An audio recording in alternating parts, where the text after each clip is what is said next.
अस्सलाम वालेकुम जी। आज हमारा टॉपिक है कोऑर्डिनेशन एंड कंट्रोल। चैप्टर 11 12 पढ़ रहे हैं बायोलॉजी का।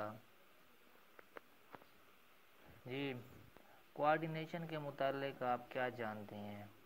सबसे पहले हम डिस्कस करेंगे कोऑर्डिनेशन है क्या चीज़। पिछले चैप्टर में हमने पढ़ा था हीमोसाइटोसिस के हवाले से, किडनी क्या है, उसके मेन फंक्शन क्या हैं, डिसऑर्डर क्या हैं किडनी के। आज हम जो पढ़ेंगे कोऑर्डिनेशन, ये नया चैप्टर है। इंट्रोडक्शन में हम पढ़ लेते हैं कोऑर्डिनेशन है क्या चीज़। डिफाइन करते हैं कोऑर्डिनेशन के। व्हेन अ बॉडी, जब बॉडी वर्क्स करती है as one unit and its give order to work harmony. जब एक बॉडी कोई भी काम करती है तो उसका जो आर्डर होता है वो क्या होता है, हम आंगी होता है। तो इस तरह पहले हमने चैप्टर 9 के अंदर पढ़ा था। 9 क्लास में चैप्टर नंबर फर्स्ट के अंदर टिश्यू क्या है, ऑर्गन, टिश्यू, ऑर्गन सिस्टम, इनके हवाले से पढ़ा था। ये सारे चीज़ें जो हैं कोऑर्डिनेशन हमेशा कहते हैं राब्ते को। उसके बाद अगर हम बात करें यहाँ पर टाइप्स के हवाले से, कोऑर्डिनेशन की दो तरह की टाइप्स हैं। पहले नंबर पर क्या है, नर्वस कोऑर्डिनेशन। दूसरे नंबर पर है केमिकल कोऑर्डिनेशन। नर्वस कोऑर्डिनेशन में क्या आ जाता है, इसमें नर्वस सिस्टम आ जाती हैं, न्यूरॉन्स वगैरह आ जाते हैं। जबकि केमिकल कोऑर्डिनेशन में ग्लैंड्स वगैरह आ जाते हैं जो क्या करते हैं, सेक्रेशन का काम करते हैं। उसके बाद अगर बात की जाए कोऑर्डिनेशन एक्शन की, कोऑर्डिनेटेड एक्शन। ये कोऑर्डिनेटेड एक्शन है क्या चीज़? 5 स्टेप्स हैं। फर्स्ट जो है कोऑर्डिनेटिव एक्शन जो है स्टिमुलस या स्टिमुलाई। ये स्टिमुलाई की बात की जाए, ये क्या चीज़ है, कोई भी तब्दीली आ जाए इन्वायरमेंट के अंदर, माहौल के अंदर, जो अंदरूनी या बैरूनी टेम्परेचर का, इन्वायरमेंट्स का तवाज़ुन, उसमें कोई भी तब्दीली आ जाना, उसको हम क्या कहते हैं, स्टिमुलस कहते हैं। स्टिमुलस फॉर एग्ज़ाम्पल, मिसाल के तौर पर, जब आप कोई भी गर्म चीज़ को हाथ लगाते हैं तो आपको फ़ौरन ही वापस खींच लेते हैं। ये क्या है, एक स्टिमुलस है। ये एक रिस्पॉन्स के तौर पर काम करता है। उसके बाद दूसरा, अगर या टेम्परेचर के हवाले से बात की जाए, अगर सर्दी बहुत ज़्यादा हो, हमारी बॉडी का जो टेम्परेचर है वो क्या हो जाता है, कम हो जाता है। जैसे हम क्या करते हैं, जो मोटे कपड़े को इस्तेमाल करते हैं। और अगर गर्मी हो तो हम हल्का का कपड़ा पहनते हैं। वजह क्या है, ये एक स्टिमुलस का है। उसके बाद अगर बात की जाए रिसेप्टर के हवाले से, रिसेप्टर क्या चीज़ है? रिसेप्टर जो है स्टिमुलाई जो विच detect by the special organ, मखसूस ऑर्गन्स को क्या करे, डिटेक्ट करे। स्पेशल टिश्यू हो गया, ऑर्गन हो गया, सेल की बॉडी वगैरह के अंदर मखसूस जो ऑर्गन होते हैं उनको क्या करे, डिटेक्ट करे। हम उसको क्या कहते हैं, रिसेप्टर का नाम देते हैं। फॉर एग्ज़ाम्पल, मिसाल के तौर पर एयर का काम क्या है, एयर जो है रिसेप्टर के तौर पर काम करता है, जो हमारे सुनने में मदद देता है। जबकि आँखें जो होती हैं, आइज़ की बात की जाए, ये भी एक रिसेप्टर के तौर पर काम करती हैं। ये हमें क्या करती हैं, देखने में हेल्प आउट करती हैं। उसके बाद अगर बात की जाए कोऑर्डिनेशन, कोऑर्डिनेटर की बात की जाए, थर्ड जो स्टेप्स है कोऑर्डिनेटर। कोऑर्डिनेटर का क्या काम है, ये ऑर्गन है जो रिसीव करता है इंफॉर्मेशन को फ्रॉम रिसेप्टर और सेंड मैसेज, ये और मैसेज को क्या करता है, भेजता है टू मखसूस ऑर्गन को। तो इस अमल को हम क्या कहते हैं, कोऑर्डिनेटर्स भी कहा जाता है। फॉर एग्ज़ाम्पल, मिसाल के तौर पर, जो हमारे नर्वस सिस्टम की बात की जाए, ब्रेन और स्पाइनल कॉर्ड जो हैं एक कोऑर्डिनेटर हैं। ये क्या करती हैं, रिसीव करती हैं इंफॉर्मेशन को और सेंड करती हैं मैसेज को थ्रू न्यूरॉन्स की मदद से मैसेज को सेंड करते हैं in the form of nerve impulse की फॉर्म के अंदर। दूसरी जानिब अगर केमिकल कोऑर्डिनेशन की बात की जाए, इसमें क्या आ जाते हैं, बहुत सारे जो है एंडोक्राइन ग्लैंड जो होती हैं play important role and coordinator का काम करती हैं। अगर नंबर थर्ड की बात की जाए इफेक्टर की, नंबर फोर्थ जो है इफेक्टर है, जो क्या करता है, रिसीव करता है किसको, मैसेज को रिसीव करता है और प्रोड्यूस ए पार्टिकुलर रिस्पॉन्स, मखसूस जो है रिस्पॉन्स को तलब करता है। फॉर एग्ज़ाम्पल जो स्पाइनल कॉर्ड है वो क्या है एक, और ब्रेन जो है ये कोऑर्डिनेटर हैं जो क्या करती हैं, इसमें मसल का रोल, मसल जो है जो क्या करता है इंफॉर्मेशन को कवर करता है, भेजता है, लेता है।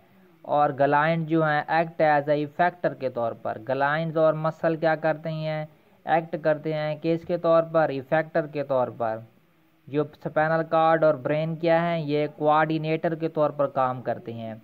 उसके बाद अगर बात की जाए आखिरी स्टेप्स है, लास्ट स्टेप है, वो क्या है, रिस्पॉन्स है। रिस्पॉन्स की बात की जाए, रिस्पॉन्स कहते हैं रद्द अमल को। ये प्रीफॉर्म में स्पेशल मखसूस जो है एक्शन को कवर करता है। दिस एक्शन जो है इज़ नाउन एज रिस्पॉन्स। ये क्या करता है, मखसूस एक्शन को क्या करता है, रिस्पॉन्स करता है। ये जैसा कि आप जानते हैं कि जो रिसीविंग मैसेज होता है जो कोऑर्डिनेटर से हासिल होता है और इफेक्टर से हासिल होता है, उसमें प्रीफॉर्म एक्शन, उसमें क्या करते हैं, उसमें रद्द अमल करते हैं। This action is known as, किस चीज़ का नाम देती हैं, रिस्पॉन्स का नाम देती हैं। फॉर एग्ज़ाम्पल अगर बात की जाए, जब कोई गर्म चीज़ हो, जब हम उसको हाथ लगाते हैं तो हमें फ़ौरन ही उसको खींच लेते हैं अपने हाथ को वापस। ये क्या होती है, इसमें ये होती है रिस्पॉन्स करते हैं ना, ये हमारा रिस्पॉन्स होता है कहीं जल ना जाए। तो इस तरह जो है मूवमेंट ऑफ फ्लावर की बात की जाए और सनफ्लावर की, ये क्या करती हैं, toward the light as a response के तौर पर काम करते हैं, ये लाइट की तरफ अट्रैक्ट होती हैं। उसके अलावा केमिकल की अगर बात की जाए, केमिकल कोऑर्डिनेशन की, वो प्रोड्यूस करता है स्लो एंड लॉन्ग रिस्पॉन्स। ये हमें क्या करता है, बहुत ही अहम किरदार अदा करता है। फॉर एग्ज़ाम्पल मिसाल के तौर पर जो हार्मोन्स होती हैं, जो ग्लैंड्स होती हैं, वो क्या करती हैं, हार्मोन्स का काम करती हैं, जो क्या करती हैं, हेल्प आउट करती हैं सेक्रीशन में। अगर शॉर्ट क्वेश्चन भी आ सकता है, शॉर्ट क्वेश्चन कैसे आता है, डिफरेंस पूछ सकते हैं नर्व सिस्टम और उसके बाद केमिकल कोऑर्डिनेशन के हवाले से शॉर्ट क्वेश्चन भी आ सकता है। इसमें क्या लिखेंगे डिफरेंस, इसमें जो नर्वस सिस्टम में अगर बात की जाए, इसमें न्यूरॉन्स आ जाते हैं, जबकि केमिकल की बात की जाए उसमें क्या आ जाते हैं, केमिकल्स में आ जाते हैं ग्लैंड्स वगैरह आ जाते हैं। उसमें क्या करती हैं, उसमें पहले नंबर पर जो नर्वस सिस्टम में क्या करती हैं, ब्रेन होते हैं, स्पाइनल कॉर्ड हो जाते हैं। जबकि उसके बाद कोऑर्डिनेशन की, केमिकल कोऑर्डिनेशन की बात की जाए, उसमें क्या आ जाती हैं, उसमें जो है जो हार्मोन्स आ जाती हैं, वो क्या करती हैं, इम्पॉर्टेंट रोल अदा करती हैं, किसमें, सेक्रीशंस में इम्पॉर्टेंट रोल अदा करते हैं। दोबारा देख लेते हैं, चैप्टर नंबर 12 है कोऑर्डिनेशन। कोऑर्डिनेशन की बात की जाए क्या था, इसमें जब हम कोई बॉडी वर्क करती हो तो उसका जो रद्द अमल होता है, उसका रिस्पॉन्स होता है, ऑर्डर जो होता है, वर्क करता है, हाँ महंगी के तौर पर काम करता है, तो इस अमल को हम क्या कहते हैं, कोऑर्डिनेशन का नाम देती हैं। टाइप्स की बात की थी, टाइप्स में क्या आ जाता है, नर्वस सिस्टम आ जाता है, नर्वस कोऑर्डिनेशन आ जाता है और केमिकल कोऑर्डिनेशन। इसमें क्या आ जाता है, नर्वस सिस्टम, नर्वस कोऑर्डिनेशन में क्या आ जाती है, नर्वस सिस्टम आ जाता है। उसके बाद दूसरा जो है उसमें क्या आ जाते हैं, उसमें ग्लैंड्स आ जाती हैं, एंडोक्राइन ग्लैंड हो गया, पिट्यूटरी ग्लैंड हो गया, दूसरे ग्लैंड्स हो गया, ये हम नेक्स्ट लेक्चर में पढ़ेंगे। उसके बाद कोऑर्डिनेटेड एक्शन आ जाते हैं, उसमें कौन कौन से कोऑर्डिनेटिव एक्शन होते हैं। फर्स्ट जो है स्टिमुलाई। दूसरा जो है रिसेप्टर हो गया। तीसरे नंबर पर क्या है, कोऑर्डिनेटर हो गया। चौथे नंबर पर क्या है, इफेक्टर हो गया। पांचवें नंबर पर क्या है, रेस्पॉन्स हो गया। स्टिमुलस क्या होता है या स्टिमुलाई क्या होता है, ये क्या करता है, जैसा कि आप किसी भी चीज़ को, कोई सख्त चीज़ हो या कोई गर्म चीज़ हो, आप हाथ लगाते हैं तो आपको महसूस होता है, रेस्पॉन्स याद अदा करते हैं स्टिमुलस के तौर पर। जैसा कि आपने किसी को टच किया, जैसा कि स्नेल वगैरह हो गया, तो आप टच करते हैं तो आपको महसूस होता है कि ये हमें काट लेगा। तो इस तरह दूसरे जो हैं फ्लावर जो होते हैं, सनफ्लावर जो होते हैं, क्या करते हैं, प्ले इम्पॉर्टेंट रोल अदा करते हैं किस में, टूवर्ड द सन, सन की तरफ ये क्या होते हैं, सारे जो निज़ाम होता है स्टिमुलस का काम करते हैं। दूसरे नंबर पर है रिसेप्टर की बात की थी, जो स्टिमुलस से जो रिस्पांस हासिल होता है उसको डिटेक्ट करते हैं स्पेशल ऑर्गन की तरफ, इसे हम क्या कहते हैं, रिसेप्टर का नाम देते हैं।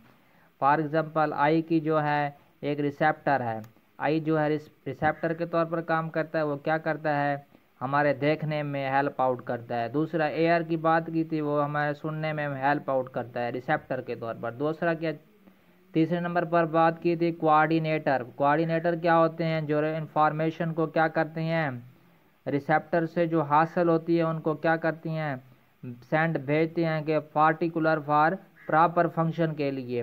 फॉर एग्जांपल मिसाल के तौर पर इसमें जो स्पाइनल कॉर्ड्स होती हैं, ब्रेन होती हैं, वो क्या होती हैं, कोऑर्डिनेटर होती हैं।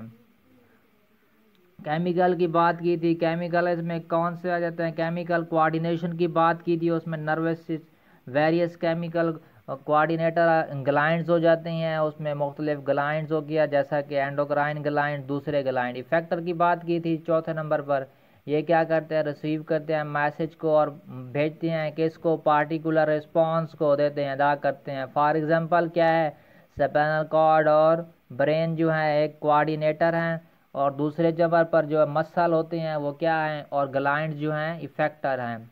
रिस्पॉन्स की बात की थी, प्री फॉर्म में एक्शन को काम करते हैं। रिस्पॉन्स जो हैं जो कोऑर्डिनेटर से रिसीव होते हैं, जो कहाँ से, इफेक्टर से जो पैगामात आते हैं उनको क्या करते हैं, प्री फॉर्म में एक्शन अदा करते हैं। इसे हम क्या कहते हैं, जैसा कि मिसाल के तौर पर आप किसी गर्म चीज़ को हाथ लगाते हैं तो आपको महसूस होता है, ये क्या है, एक रिस्पॉन्स है।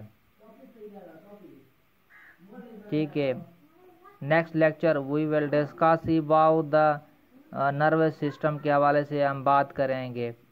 ओके, थैंक्स, अल्लाह हाफिज़।